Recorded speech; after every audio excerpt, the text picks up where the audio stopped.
Welcome to the Salmon Runs YouTube. Enjoy the video.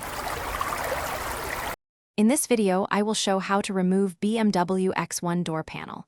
Start by lowering the window and disconnecting the battery for safety.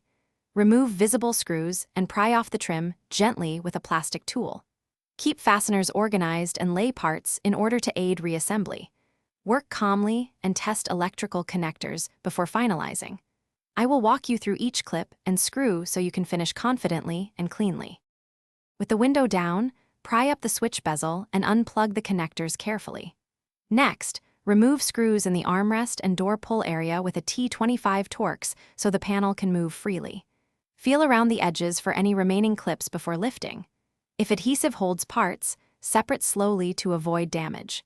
Keep all screws and clips in a labeled tray to make reinstallation straightforward and stress-free. Start at the bottom and gently pry each clip outward with a wide trim tool while supporting the panel.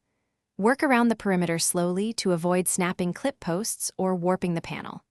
Once all clips are free, tilt the panel slightly to clear the window channel and lift it off the door. Keep an eye on door lock rods and speaker wires so you can unplug them before fully removing the panel. Thanks for watching. Consider subscribing if we helped you.